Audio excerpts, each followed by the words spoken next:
mountains here. 7 heads are 7 hills or 7 mountains. This is the description we're giving. Okay, let's dissect them a bit. The 7 heads are the 7 hills or 7 mountains, which in the time of John's writing, anybody, if you mentioned 7 hills or 7 mountains, automatically they knew you were speaking about Rome. Following me. During John's day, remember this is John's writing time. He's writing to the 7 churches. Anybody in that area, anybody like today, you say Big Apple. Everybody knows what Big Apple. Where's Big Apple? Anybody, please? Thank you. Windy City? Chicago. Thank you. So that being said, see, we know from description of a city without the name of the city. 7 hills or 7 mountains, automatically it's considered, they already know it's Rome. Right? Let's follow that. Let's continue.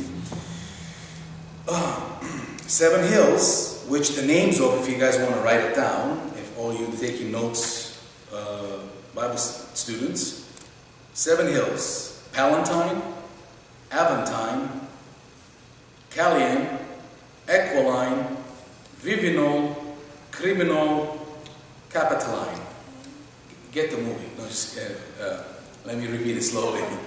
Palatine, Aventine, Callium, Equiline, Viminal, Criminal, Capitoline. These are the 7 hills, the names of the 7 hills which Rome is built on. Now,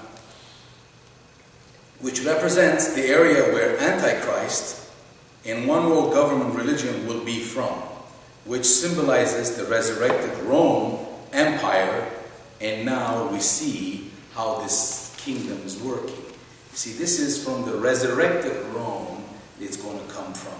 Remember, the 10 nations going to become from Europe. They're going to be the Antichrist from there. So this is going to be the spirit of resurrected Rome. Remember, the Roman Empire was the persecuting empire for the Christians. Amen? So we understand that. That's what I'm saying. We got to go back to this to make the sense.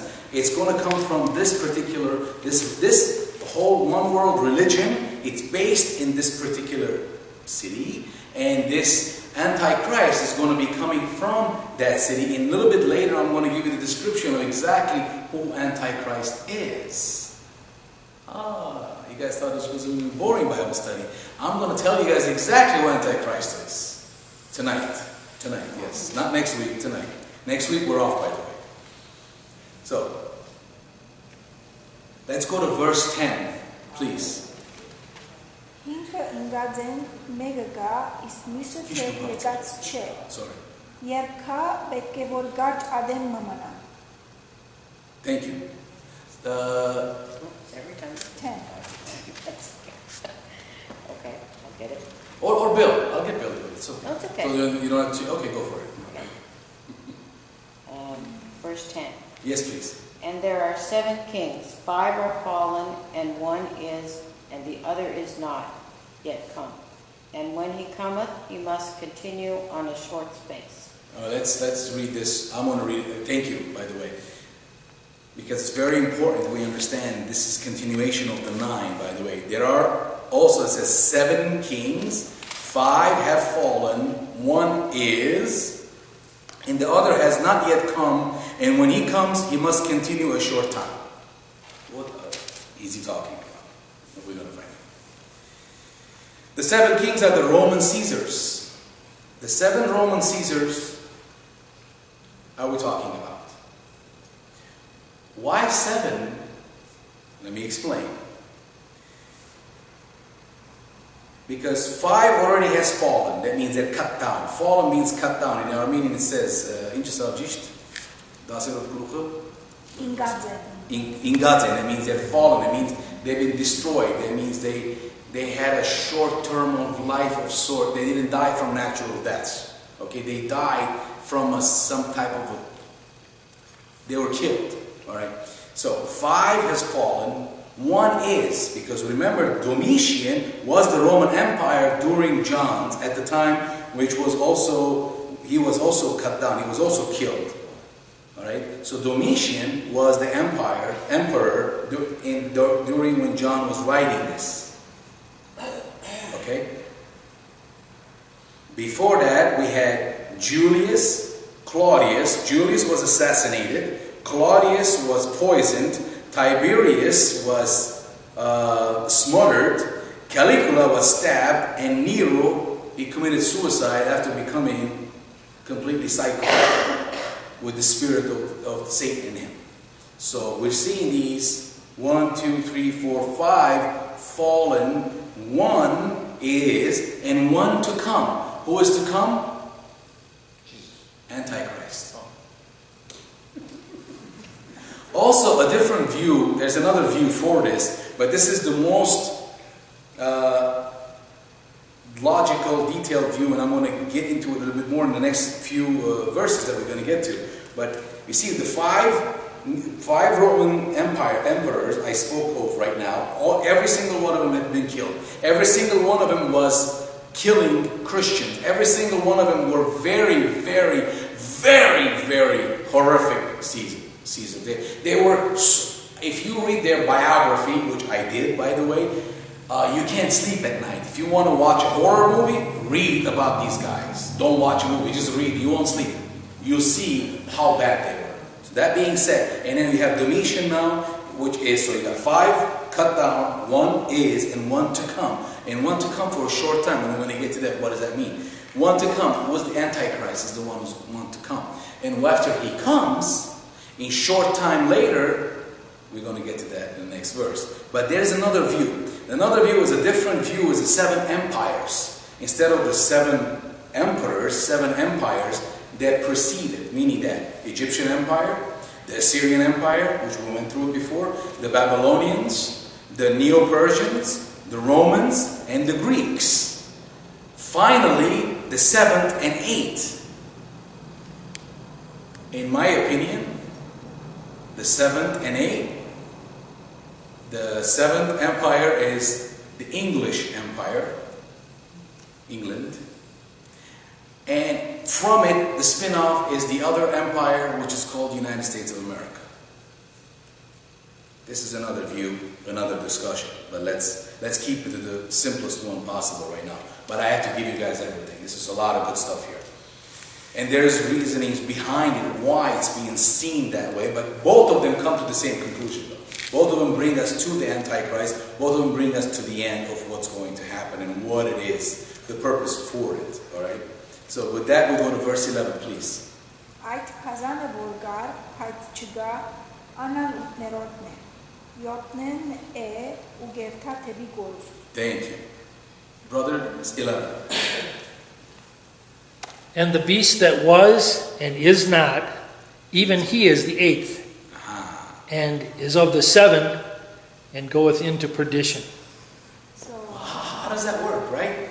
The 7th is, remember, was, is, and was not, and is. Correct? Are we following that? It says here. There's also 7 kings. I mean here. The beast that was and is not. That was, that is not. Remember, it's a beast, not the dragon. Let's follow it, students. Dragon is Satan. Beast is Antichrist. So, the beast that was and is not. That means he was and suddenly he is not. Is himself also the 8th and is of the 7 and is going to perdition. If you remember, at the 3.5 time of during the tribulation, the Antichrist is going to get assassinated. He's going to lose his right eye and his whole right side. Yes? Are we following with that? The Antichrist, we had this from the past chapters, is going to be assassinated at the 3.5 year mark of the 7-year tribulation. When that happens, so he's the number 7, he was, and now he's dead, and then he's going to be resurrected through the Satan's spirit, that means, and he's going to go to perdition, meaning that he is going to go to hell and come back out as resurrected Nero or resurrected Satan himself. So that's why when he comes back up, he has no business, he no longer needs the religious system anymore. Are we following this, what's going on? That means he got what he needed. So now he dies, he comes back. That's why, you see, the Bible is so clear. It gives you the details, exactly what's going to happen to him, when it's going to happen to him, how it's going to happen to him, except it doesn't say who's going to shoot him or whatever it is. But It's all that's going to happen. He's going to die and he's going to come back. That's why he's the 7th and 8th. 7th and 8th. How can you be 7 and 8? 7 because you were, but you died and you came back, now you're the 8th. But the same person. The Bible is saying that, I'm not. But he goes to perdition. That's what we're talking about here. So, many of these emperors were filled with the perdition. Many of these were filled with the perdition. Every one of these emperors what I talked about. Also, the son of perdition. If anybody is a student of the Bible, who is the son of perdition in the Bible? Son of perdition in the Bible. Judas. Hutam. The son of perdition is Judas. So the 7, who is the 8, will be filled with the same perdition, with the same spirit of Satan. Just like Satan filled the spirit of Judas.